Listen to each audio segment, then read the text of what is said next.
میرے ساتھ موجود ہیں سینیٹر سابقہ سینیٹر ہیں سینئر سیاستدان ہیں مشتاق احمد صاحب موجود سر. آج ڈاکٹر عافیہ صدیقی صاحبہ کے حوالے سے کیس کی سماعت تھی, کیا پروسیڈنگ ہوئی عدالت کے اندر کا حوالہ کیا تھا؟ آج تو واضح ہو گیا کہ جو بات ہم کہہ رہے ہیں کہ اسلام آباد رکاوٹ ہے ڈاکٹر عافیہ کی رہائی میں, اور اسلام آباد کے حکمران رکاوٹ ہیں ڈاکٹر عافیہ کی رہائی میں, آج عدالت نے بھی بتا دیا.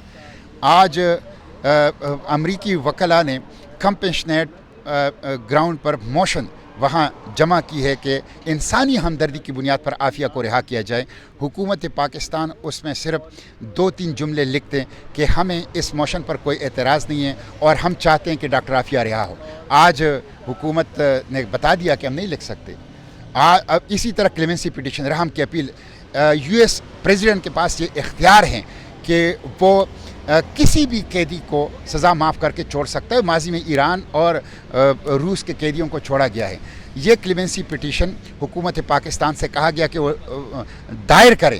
آج حکومت نے اس سے بھی انکار کر دیا. P T A prisoner transfer agreement گزشتہ 21 سال سے, یعنی یہ پریزنر ٹرانسفر ایگریمنٹ اگر ہوتا تو ڈاکٹر عافیہ کو پاکستان لایا جا سکتا ہے. حکومت نہیں کر رہی تو حکومت رکاوٹ ہے. حکومت یہ چاہتی ہے کہ ڈاکٹر عافیہ اسی طرح جیل میں رہیں, اسی طرح وہاں سڑے, اسی طرح ان کو وہاں پہ موت آئے, اور یہ اپنے جو شرمناک کردار ہے ان کی سزا جو ہے وہ اس مظلوم خاتون ڈاکٹر عافیہ کو دے رہی. آج تو عدالت نے کہا کہ تم لوگ اسپائن لیس ہو, تم لوگ بے حس ہو, تمہاری ضمیر مردہ ہو چکے ہیں. تمہیں شرم نہیں آتی کہ امریکہ کے وکیل ڈاکٹر عافیہ کی رہائی کے لیے کوشش کر رہے ہیں اور آپ لوگ یہاں اس میں رکاوٹیں ڈال رہے ہیں. تو میں سمجھتا ہوں قوم کو اب سمجھ جانا چاہیے کہ اصل رکاوٹ ڈاکٹر عافیہ کی رہائی میں ہمارے حکمران ہیں, اور قوم کو اٹھنا چاہیے ان حکمرانوں کے خلاف ڈاکٹر عافیہ کی رہائی کے لیے.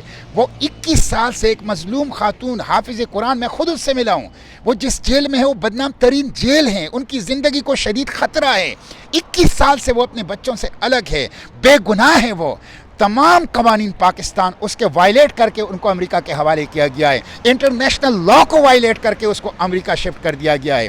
وہ 9/11 کی وکٹم ہے. کوئی کردار ان کا نہ انتہا پسندی میں ہے, نہ دہشت گردی میں ہے, نہ اس طرح کی کسی اور وائلنس میں کے اندر ہیں. ان کو $5,500 میں پاکستان کے حکمرانوں نے امریکہ کو فروخت کر دیا ہے. اس لیے قوم اٹھیں اور ڈاکٹر عافیہ کی رہائی کے لیے حکمرانوں پر دباؤ ڈالیں. جس دن ہمارے حکمران صرف 2 لائنیں لکھ لیں کہ ڈاکٹر عافیہ کو رہا کیا جائے, اسی دن ڈاکٹر عافیہ رہا ہو جائے. سماعت میں سردار اعجاز صاحب کی عدالت سے آپ کی کتنی امید ہے انصاف کی؟ دیکھیں, میں کہتا ہوں کہ 2 بندوں کو کریڈٹ جاتا ہے. ایک عمران شفیق ایڈوکیٹ جو کہ وکیل ہیں ڈاکٹر عافیہ کے کیس میں ڈاکٹر فوزیہ کے, اور دوسرا سردار اعجاز اسحاق جسٹس صاحب. انہوں نے تو اس کیس کو بالکل واضح بلیک اینڈ وائٹ میں قوم کو سمجھا دیا, اور حکمرانوں کے اوپر اتمام حجت کر لی.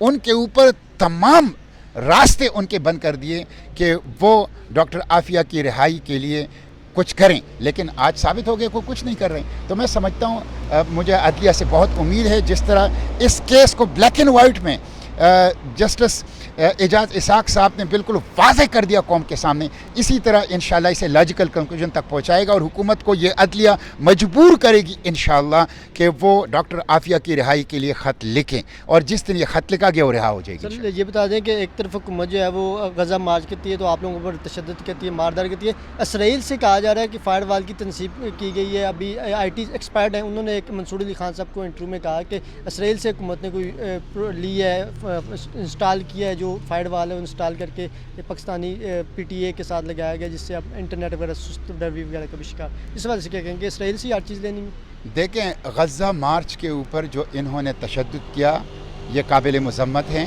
بچوں کے اوپر تشدد کیا, خواتین کے اوپر تشدد کیا, مائنرز تک کو حوالات اور تھانوں کے اندر بند کر دیا گیا, چھوٹے بچوں کو, خواتین کو حوالات اور تھانوں کے اندر بند کر دیا گیا. اور ایک پولیس گردی تھی جس کی ویڈیو پوری دنیا کے سامنے موجود ہیں. یہ امریکہ کی غلامی ہے, یہ اسرائیل کی خوشنودی ہے, یہ غزہ کی جو جدوجہد ہے اس کے پیٹ میں چھرا گھونپنا ہے, اور یہ پاکستان کے عوام جن کے دل زخمی ہیں غزہ کے لیے, ان کے زخموں کے اوپر نمک پاشی ہے.